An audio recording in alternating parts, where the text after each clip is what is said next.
반갑습니다. 통도사는 창건주 스님이 계시잖아요. 누구시죠? 자장 스님이신데 우리나라에는 5대 정멸보궁이 있지 않습니까? 아시죠? 첫 번째는 이제 통도사 금강계단이고, 순서에는 상관이 없습니다만 나머지 4개는 어디에 있습니까? 강원도 쪽에 있습니다.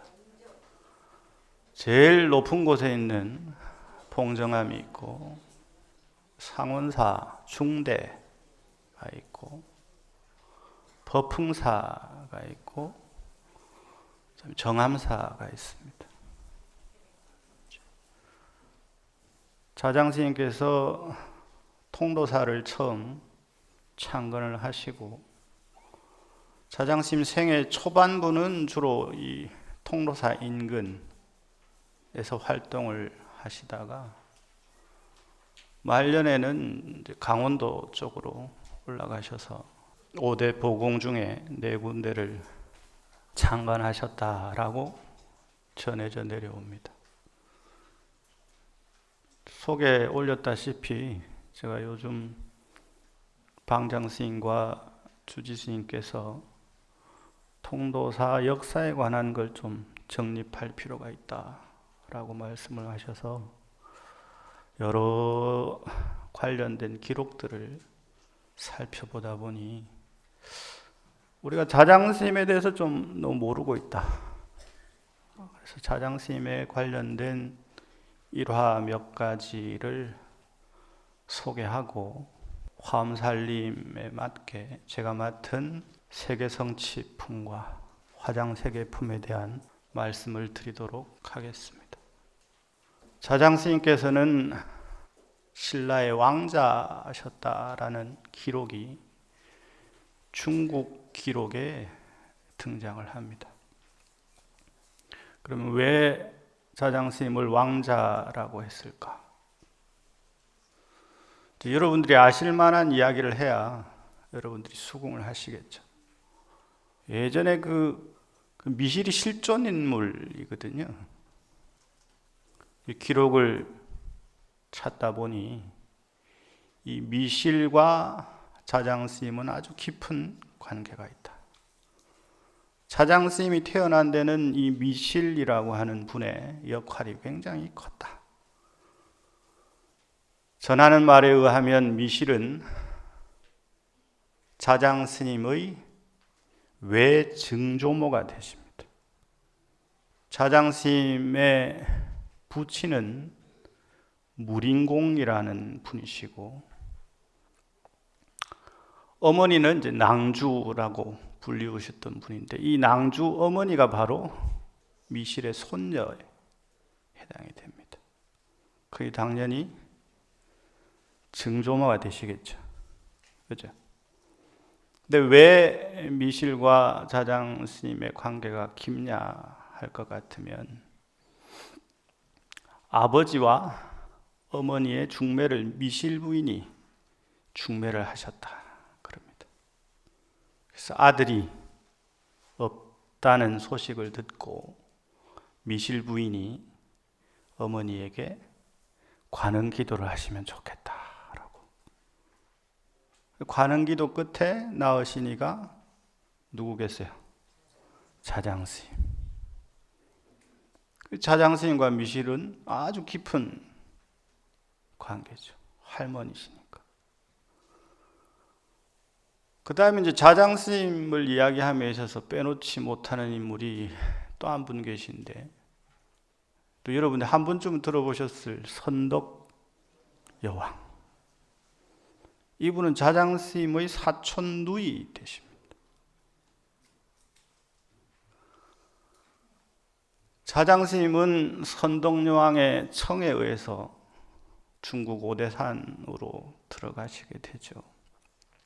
근데 여기 한 가지 더 재미난 이야기는, 자장스님의 부친 되시는 이가 솥판 무린공이라는 분인데, 이분은 화랑의 우두머리라 그래서 풍월주라고 불리우셨던 분인데, 요때 당시에 화랑들은 거의 대부분 원광법사로부터 수계를 받습니다. 이 원광법사는 주로 어떤 기도를 하셨냐 그러면 지장 기도를 하셨다 그럽니다. 자, 여기서 재밌는 이야기가 있습니다. 보십시오. 아버지는 지장 기도를 열심히 하셨고, 어머니는 무슨 기도를 하셨어요?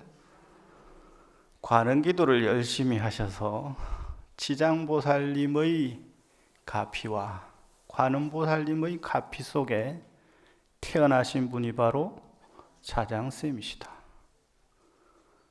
근데 여기 또 아주 충격적인 이야기가 있죠. 자장스님이 태어나셨는데 태어나신 날이 4월 초파일 날입니다. 뭐 이야기가 좀 전개되는 것 같습니까? 이제 선덕여왕의 청에 의해서 오대산으로 문수보살님을 친견하시러 탁 가셨습니다. 그래서 열심히 기도를 하셔서 지금의 통도사와 지금의 한국 불교를 만들게 되시죠. 어떤 기도를 주로 하셨느냐?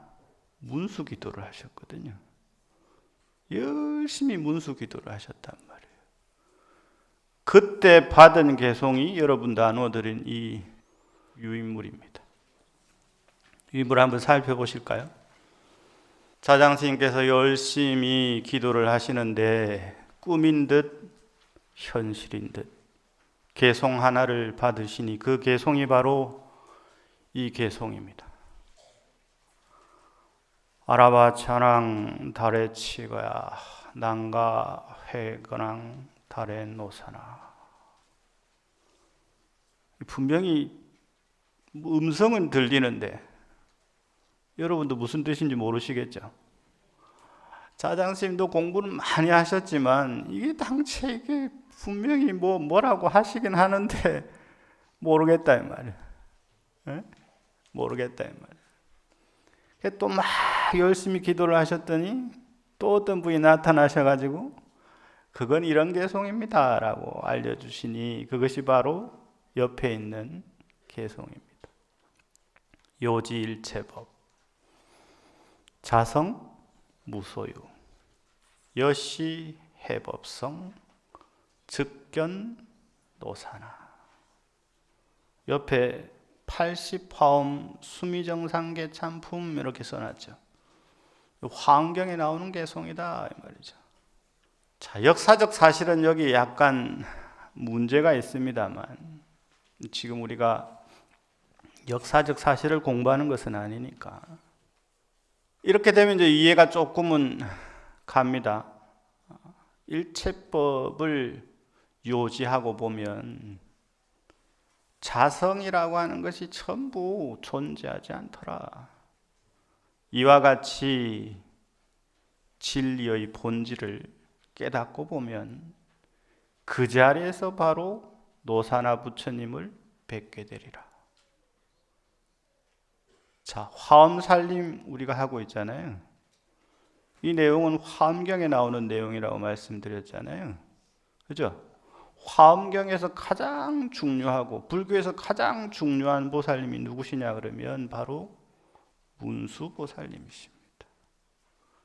문수의 지혜를 갖추지 못한다면 84,000법문을 아무리 들어도 우리의 삶과 전혀 관계없는 말씀이 됩니다.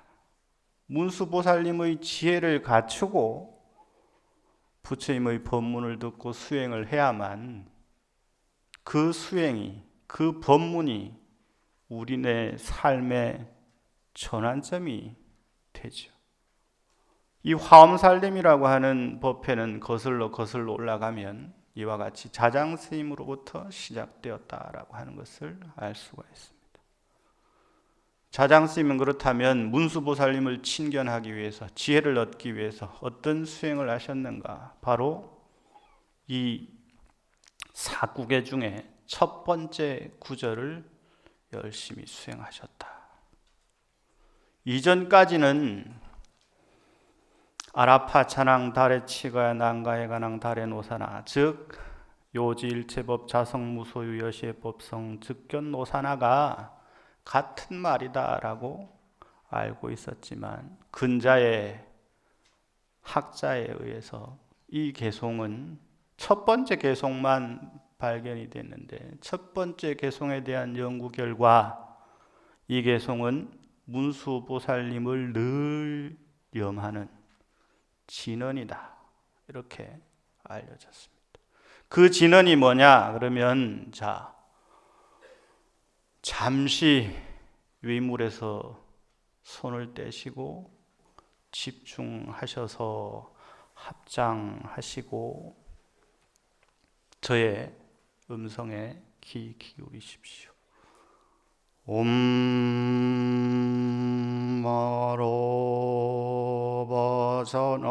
마로바자나디 마로바자나디 옴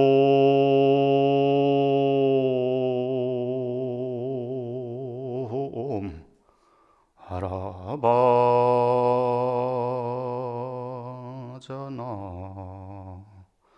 어디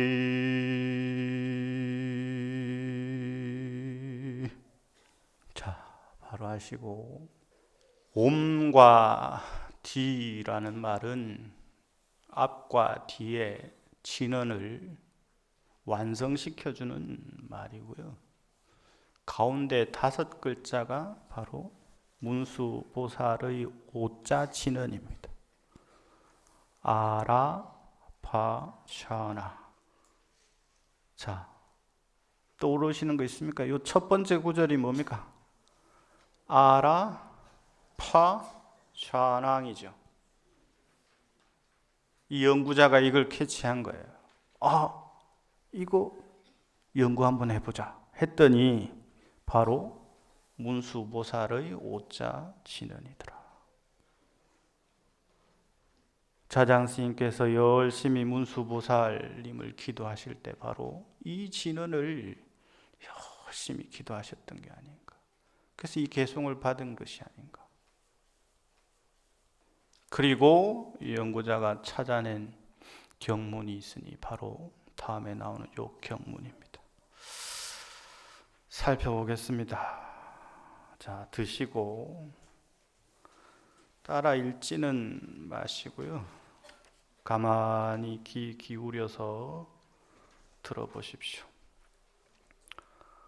어느 때 문수사리 보살이 비로자나 부처님의 큰 모임에 있다가 자리에서 일어나 부처님 발에 예배하고 부처님께 아뢰었다. 세존이시여 저는 지금 이 호자다란 일을 말씀드리려 합니다. 만약 어떤 선남자 선여인이 이를 한 번만이라도 송한다면 모든 열애께서 설하신 법의 수다라장을 읽고 송하며 받아 지니는 공덕과 같게 될 것입니다. 비로자나 부처님께서 문수사리에게 말씀하셨다. 너의 뜻대로 설하여라. 그러자 문수사리가 곧 진언을 송하였더라. 파자나 그대는 지금 모든 열애의 반야 바라미를 얻었으니 지금부터 남에게 이명주를 말하지 말고 너의 삼마야법을 깨뜨리지 않도록 하라. 이 다란이는 지극하고 비밀이어야 한다. 아라파차나는 모든 것을 원만하게 채워주는 뜻이라 무슨 까닭인가? 아자란 보리를 즐겨 구한다는 뜻이며 라자는 중생을 버리지 않음을 깊이 간직한다는 뜻이며 화자는 제일의제의 뜻이며 자는 묘행의 뜻이며 나자는 무자성의 뜻이라 즉 보리를 즐겨 구하며 중생을 버리지 않고 제일의제에 깊이 들어가 중도행을 행하며 모든 법에 자성이 없음을 닦아 익힌다는 것이다. 만약 이와 같이 모든 원을 원만하게 닦으면 이 모든 원 가운데 열의 의지와 직건강을 증득하여 구하지 않아도 마땅히 얻을 것이다. 야라바자나라고 하는 진언은 우리나라에는 크게 알려져 있지 않지만 밀교를 수행하는 사람들, 또 티베트 쪽에는 굉장히 많이 알려져 있는 진언입니다. 관세음 보살님을 대표하는 진언으로 옴마니 파드메움이 있으면 문수 보살님을 대표하는 진언으로 보러 이 옴아루바자나디라고 하는 진언을 수행하는 거죠. 자, 이렇게 되면 이야기의 처음과 끝을 다시 한번 구성해 보면 아버지 되시는 무림공께서는 치장기도를 열심히 하시고 어머니 되시는 분은 관세음 기도를 열심히 하시고 아드님 되시는 자장 스님께서는 문수 기도를 열심히 하셨다. 그 결과로 부처님의 정골사리와 부처님의 가사와 그때 당시의 황제인 당태종으로부터 경전과 일산과 여러 가지 장엄무를 받으시고 한국 신라로 돌아오셔서 통도사를 지으시고 그 밖에 정멸봉을 지으시는 엄청난 결과를 이루어내셨죠. 우리가 특별한 때에 모여서 화엄행자가 되어서 공부를 하는 가장 근간에는 결국은 우리도 부처님같이 되기를 바라는 마음에서 시작된 거거든요. 그렇다고 한다면 가장 근간에 가지고 있어야 될 마음이 무엇이냐? 바로 부처님에 대한 믿음과 진리에 대한 믿음과 스승에 대한 믿음이 바탕에 있어야 되며 이 믿음을 바탕으로 해서 끊임없이 수행을 하는데 그 수행의 중심에는 반드시 지혜가 갖추어져야 된다. 그래야만 다른 시련이, 다른 어려움이, 어떤 고난이 닥치더라도 지혜가 중심에 있어야만 흔들리지 않을 수 있습니다. 사람인 고로 흔들리지 않을 수 있습니까? 흔들리니 사람이죠. 흔들리지 않으면 불보살과 다를 바 없죠. 그러나 가장 중요한 것은 부처님과 보살님들과 우리가 다른 것은 우리는 끊임없이 흔들리지만 부처님과 보살님들은 그 근간에 지혜를 바탕으로 하고 계시기 때문에 흔들리는 것 같아도 그 중심은 한 번도 흔들리신 적이 없더라. 그래서 여러분 화엄살림 하시는 동안 또는 평소에라도 늘 마음에 지니고 있는 든든한 백 하나 있으면 좋잖아요. 이것만 하면 마음이 편안해지고 이것만 하면 지혜의 눈이 번쩍 뜨여진다고 하는데 이 오작의 송 잊지 마시고 늘 수지독송 하십시오. 아시겠죠? 자, 이 지혜를 바탕으로 해서 화엄경으로 들어가도록 하겠습니다. 화엄경은 대방광불 화엄경이잖아요. 화엄경은 40권 화엄경이 있고 60권 화엄경이 있고 80권 화엄경이 있는데 통도사 화엄살림에서는 80권본 화엄경을 주로 법문의 근간을 삼고 있습니다. 그 중에 오늘 제가 맡은 품은 세계 성취품이 되겠습니다. 그리고 한 품 더 맡았으니 화장 세계 품이 되겠습니다. 앞전 시간 법사 스님들께서 말씀을 하셨겠지만 약찬계에 보면 6664 급여3의 처음 6개 이게 한 묶음이에요.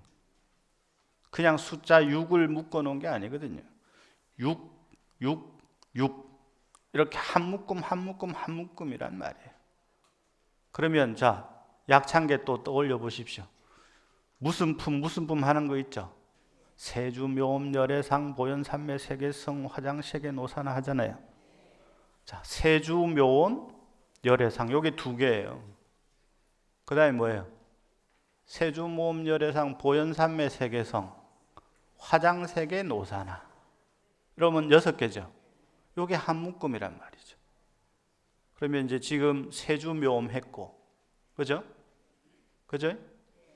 열애 현상품 했고 보현 삼매품 했고 그죠? 세계성취품 화장세계품 비로자나품 이렇게 남았는데 오늘 제가 맡은 건 세계성취품 화장세계품이죠.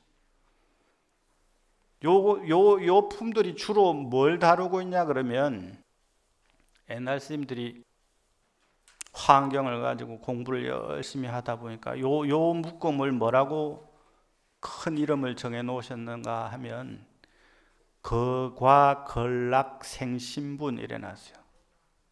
모르겠죠? 아라파찬항이나 이거나 별반 다른 거 없죠.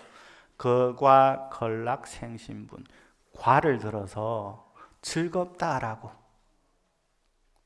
거과 결과를 들어가지고 권락 좋은 것이다 라고 자꾸 권하는 거. 그래서 결국은 무엇을 일으키게 하느냐? 생신, 믿음을 일으키게 하는 거. 그 내용으로 이루어져 있다. 이제 이게 주제 파악을 하는 겁니다. 지금 우리가 뭘 하고 있는지 파악을 해야 되지 않습니까? 주제라고 하는 말을 사전에 가만히 살펴보면 주된 내용이 무엇인가를 파악하는 거. 그게 주제 파악이다. 이렇게 나오거든요. 거과 권락생신분 지금 세주묘음을 시작해서 비로자나품 요 초반에서는 부처의 과인은 이런 것이다. 그러니까 정말 즐거운 것이다. 그러니까 당신들도 믿음을 내라. 이런 말들입니다. 그러니 첫 번째 세주묘음에서는 온갖 눈에 보이는 눈에 보이지 않는 이들이 다 대장으로 온갖 장엄된 이들로 등장을 하죠. 열의 현상이라고 하는 품에서는 부처님께서 여러 가지 장면을 보여주시고 이 열의 현상품에서 질문을 합니다. 부처님의 세계는 어떻게 이루어져 있는가? 그 대답을 바로 보현삼매를 거쳐서 세계성취품, 화장세계품에서 하는 거예요. 이제 주제 파악이 좀 됩니까? 앞에 열의 현상품이라고 하는 대목에서 부처님께 질문을 한단 말이에요. 이러한 것들은 어떻게 도대체 형성이 되었는가? 이 우리가 살고 있는 이 세상은 어떻게 형성이 된 것인가? 세상을 살아가는 존재는 어떻게 형성된 것인가? 이렇게 질문을 한단 말이에요. 그 질문을 하고 보현삼매를 통해서 선정에 깊이 든 다음 지금 본격적으로 질문에 대한 답을 한다 이 말이죠. 이 과정을 잘 아셔야 됩니다. 그래야만 우리가 지혜를 근간으로 해서 이 세계에 깊이 들어갈 수가 있죠. 이 세계에 깊이 들어가야만 여기에서 말씀하시는 내용이 천분지일, 만분지일 조금은 이해가 되죠. 나눠드린 유인물을 보도록 하겠습니다. 이쪽까지가 세계성취품에서 다루고 있는 내용이 되겠습니다. 자, 마음을 텅 비우시고 몸은 바로 하시고 한번 들어보십시오. 보현보살이 세계와 중생과 부처님의 모든 바다를 두루 관찰하다 부처님을 찬탄하다 부처님의 지혜를 찬탄하다 부처님의 육근과 삼업을 찬탄하다 덕용이 원만히 갖춘 것을 찬탄하다 세계가 이루어짐을 말하다 일체 중생들과 보살들의 이익을 위해서 설하노라.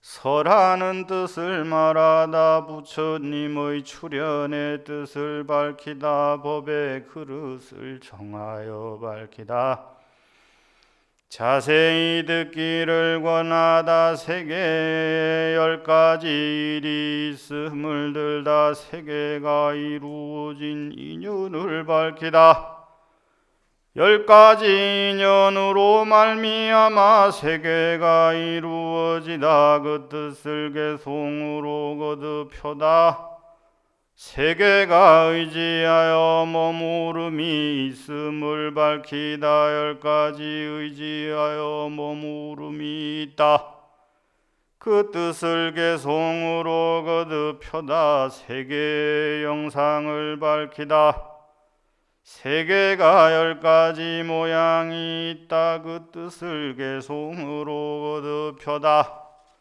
세계의 체성을 밝히다 세계에는 20가지의 체성이 있다 그 뜻을 개송으로 거듭표다 세계의 장엄을 밝히다 세계에는 10가지 장엄이 있다 그 뜻을 개송으로 거듭표다 세계의 청정한 방편을 밝히다 청정한 방편이 있는 10가지 이유 그 뜻을 개송으로 거듭표다 세계의 부처님이 출현하는 차별을 밝히다 10가지 차별을 말하다 그 뜻을 개송으로 거듭표다 세계에 겁의 머무름이 있음을 밝히다 10가지 겁의 머무름이 있다 그 뜻을 개송으로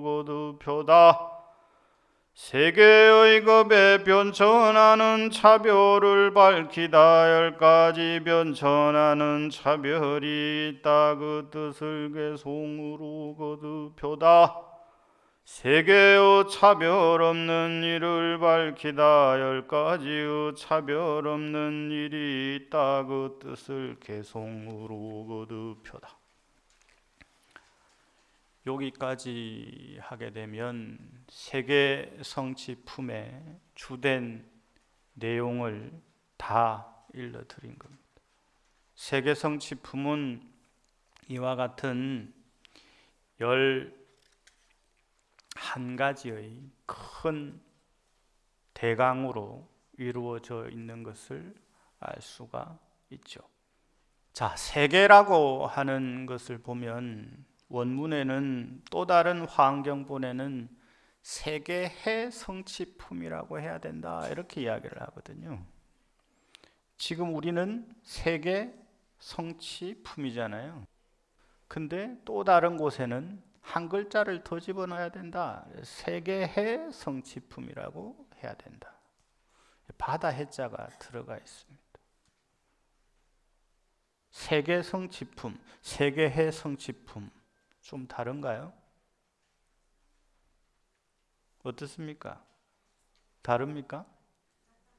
세계해 성취품이라고 하게 되면 뜻이 보다 더 정밀해집니다. 세계 성취품 하면 대강만 이야기를 하게 되고 세계해 성취품 하게 되면 자세히 말씀하시는 것이 되죠. 세계 성취품에서 주로 다루는 것은 세계가 어떻게 형성되어 있는가에 대한 말씀인데, 그 내용을 살펴보면 첫 번째, 보현보살이 세계와 중생과 부처님의 모든 바다를 두루 관찰하다. 세계 성취품보다 세계해 성취품이라고 할 때 뜻이 더 명료해진다는 이유가 바로 여기에 있습니다. 지구상에 존재하는 많은 것들이 그 근원을 살펴보면 제일 중요한 원소로 물을 꼽을 수 있겠죠. 그죠? 우리의 몸도 물이 들어가지 않으면 형성이 되지를 않습니다. 이 세상도 역시 마찬가지죠. 세계가 형성되려면 그 중심에는 물이라고 하는 원소가 있어야 세계가 형성이 됩니다. 그래야만 수많은 생명들이 이루어지죠. 만들어지죠. 제가 기도를 한답시고 바깥 출입을 삼가하고 적적하던 차에 연꽃을 한번 키워봤습니다. 그래서 큰 항아리를 갖다가 연꽃을 심고 물을 주고 그때그때 관리를 해줬더니 거기에 수많은 벌레가 생기더라고요. 물이 없을 때는 생기지 않았습니다. 근데 물이 있고 생명이 탄생할 수 있는 조건이 갖추어지니까 하나의 세계가 형성이 되더라고요. 그래서 연꽃 단지를 늘렸더니 새가 날라들고 벌레가 생기니까 거기서 개구리들이 생겨나고, 개구리가 생겨나고 벌레들이 생겨나니까 새가 날라들고 먹을 것들이 생기니까 뱀이 나오고, 단지 연꽃 하나를 키웠을 뿐인데 하나의 세계가 형성되고 있더란 말이죠. 우리가 살아가고 있는 이 세계 역시 마찬가지입니다. 이러한 것들로 이루어져 있는데 이 화엄경에서 이야기하는 세계는 그러한 현상적인 세계가 아니라 현상으로 보이기 이전의 세계에 대해서 말씀하시니, 첫 번째, 세계가 이루어지는데 가장 중요한 것이 뭐냐? 부처님을 찬탄하는 것으로부터 이 세계는 이루어진다. 그러면 이 세계는 현상적인 세계가 아니겠죠. 눈앞에 보여지고 만져지는 세계가 아니겠죠. 그죠? 이것은 부처님의 세계죠. 지금 세계 성취품, 세계가 이루어진 이유에 대해서 말씀하시고 있지만 이 세계라고 하는 것은 유의적인 현상의 세계가 아니라 무의적인 비현상의 세계를 이야기하고 있다. 바로 부처님과 보살님들께서 살고 계신 세계에 대해서 이야기하고 있다. 달리 이야기하면 부처님과 보살이 형성이 되기 위해서는 반드시 찬탄이 근간이 되어야 된다. 그래서 부처님을 찬탄하는데 첫 번째, 부처님의 뭘 찬탄하고 있습니까? 지혜를 찬탄합니다. 제가 서두에 자장스님의 일화를 이야기했던 이유가 바로 여기에 있습니다. 부처님의 지혜를 찬탄하다. 부처님의 세계를 이루기 위해서는 반드시 부처님을 닮고자 하는 서원이 먼저 돼야 되는데 부처님의 형상을 탐하는 경우가 대부분이죠. 어디 가니까 부처님이 조성이 잘 돼가지고 그 기도만 하면 그냥 막 기도빨이 그냥 막 어느 절에 부처님이 좋더라, 뭐 어디가 좋더라 하고 떠돌아다니는 우리들과 사뭇 다른 이야기를 하고 계신다 이 말이죠.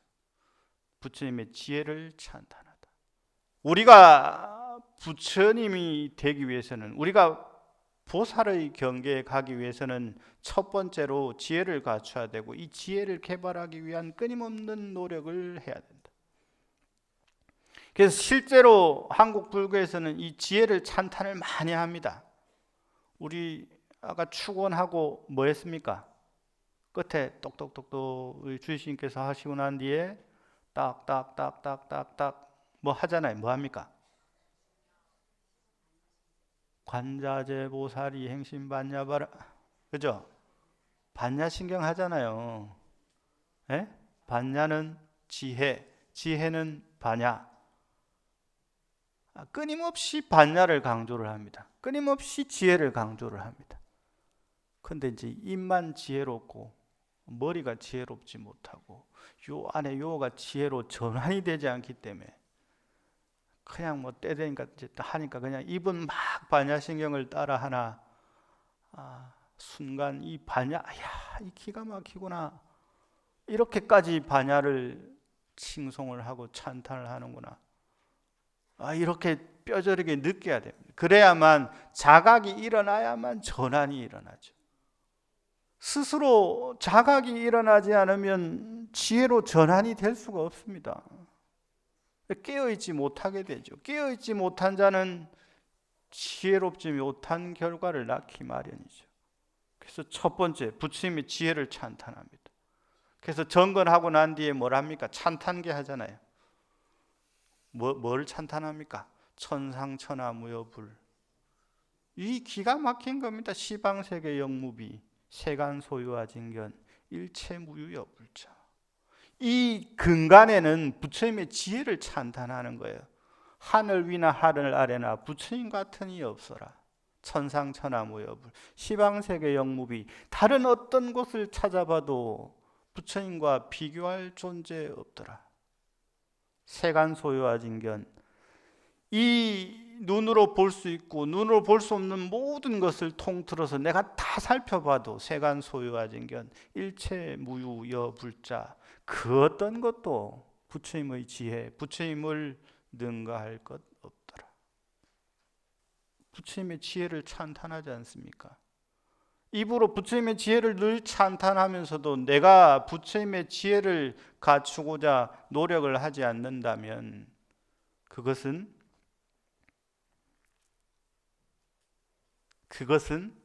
한낱 허송세월에 불과하다 이 말이죠.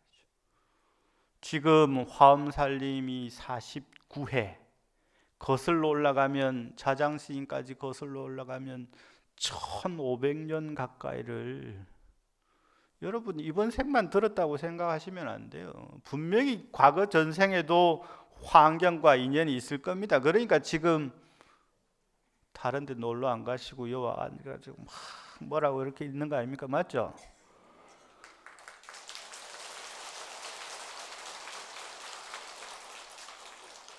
이게 끌림이 있거든요. 여러분 과거 전생에 딱 가서 그런 겁니다. 그러니까 막 때가 되면 뭐 화엄살림 접수하러 가야지, 뭐 알든 모르든 일단 와서 접수하고 이제 연가 하나 붙이고 이제 와서 이러고 막 하고 듣고 있는 거예요. 네? 화엄 행자를 하고 있는 겁니다. 그러니 부지런히 부처님을 찬탄하셔가지고 이제 고만 와도 될 거 아닙니까? 이제 고만 와야지 이제, 그죠? 계속 올 겁니까? 두 번째, 부처님의 육근과 삼업을 찬탄하다. 끊임없이 찬탄하는데 첫 번째로는 지혜를 찬탄하고 두 번째로는 부처님의 육근과 삼업을 찬탄한다. 세 번째는 덕용이 원만히 갖추어진 것을 찬탄한다. 이렇게 크게 부처님에 대해서 찬탄하는데 첫 번째 지혜를 찬탄하고 두 번째 부처님의 육근과 삼업을 찬탄하고 세 번째 부처님께서 갖추신 덕용이 원만함을 찬탄하더라. 여기까지 하고 끊어야 될 것 같습니다.